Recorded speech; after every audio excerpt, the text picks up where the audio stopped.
There are perhaps few stories more iconic than the Cinderella story, specifically Disney's rendition of it. I think it'd be entirely fair for me to call Cinderella, and the copycat movies that followed it, cultural touchstones. That's why I was curious to see how the agency and self-determination of the titular protagonist changes as the movie is reimagined and remade throughout the decades, especially considering the rise of popular feminism. Have the protagonists become more self-determined, or do we continue to cling to the stereotyped idea of being whisked away by a handsome prince?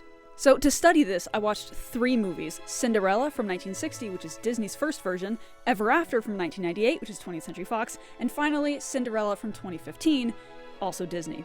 My very scientific reasons for choosing these movies are that 1, they're good, and 2, they each sit at least a decade apart from each other. My rating system was from 1 through 5, the rating system being thus. First, no power over behavior, words, or dignity. 2, no power over behavior or situation, but is allowed dignity. 3, no power over situation, but can speak freely. 4, can make most decisions, but relies on another for freedom. And 5, complete self-determinism. After doing the grueling work of watching 3 movies that I love, I graphed my results over the course of the movie to see what it looked like. And also, I split the Cinderella plot into 3 important points. First, the father dying or leaving, and the stepmother taking over Ella's life. After this scene, we'd expect to see self-determination drop, or at the very least, trend downwards. Second, Ella's stepfamily tears up her dress that she had ready to take to the ball. We'd expect this scene to the rock bottom of agency and self-determination, followed by a very quick rise because of the intervention from the fairy godmother. And third, the final wedding scene. We expect this to be the high point of the movie, where she is the most self-determined. First, Disney's 1950 Cinderella. Right off the bat, you'll notice that this Cinderella never achieves full self-determination. She always relies on someone else for her freedom. Looking at the graph, we can see that this plot is shorter and also kind of simpler than the other 2 movies that we're going to be looking at today.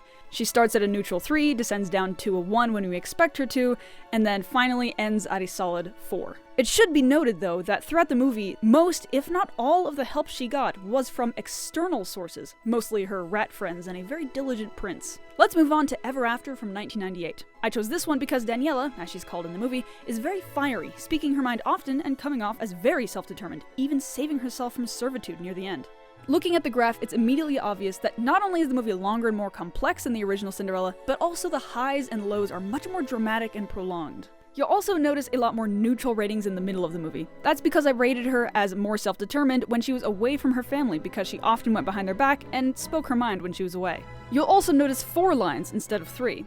This is because for Plot Beat 2, I noted 2 moments that kind of applied to the same principle. First, when she's rejected and whipped by her stepfamily, and then when the prince later rejects her at the ball. Both are rock bottom points for her, although the second is longer lasting, as you can see. Finally, you'll notice that Daniela does in fact achieve full 5 self-determinism by the end of the movie. You could argue that she relies on someone else for her status, but in my opinion, she freed herself from servitude. She didn't need a prince for that.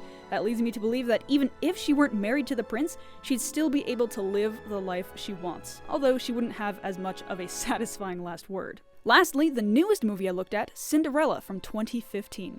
This one, right off the bat, loses points for digitally altering Cinderella's waist in the ball scene to be smaller, but that's a different point for a different day. You'll also notice here that this Cinderella spends a lot longer at lower ratings than Daniela of Ever After does. That's because she doesn't really get away from her family nearly as much as Daniela did, and they really are especially venomous in this movie. This movie was difficult to rate because in most situations, Cinderella remained happy and upbeat despite her conditions. I mean, that is the point of the movie. You'll notice that she does end the movie fully self-determined, even though she's likely less self-determined than Daniela was, because she's awesome. So, I care about this research because stereotypes that are in media, whether gender or otherwise, have the power to actually change how we see the world, and therefore how we function in the world, which can actually change reality itself. Hawkins, Pingree, and Adler studied this and found that people with higher TV consumption see the world in a more stereotyped way. What I found here is that there is no linear connection between the stereotyped content in a Cinderella movie and how recently it was released. There is no trend to be found here. There are still movies that have a helpless female lead and a strong and powerful handsome prince that whisks them away in the end. Stereotypes continue to exist. We still watch and consume media that was written and created with those very stereotypes in mind. It's easier to watch things that follow the stereotypes that we have in our mind instead of challenging them. With that in mind, go watch Ever After, because she's an absolute girl boss. And watch the other movies too, just be mindful of what you're watching. Go forth, and may your media literacy ever increase.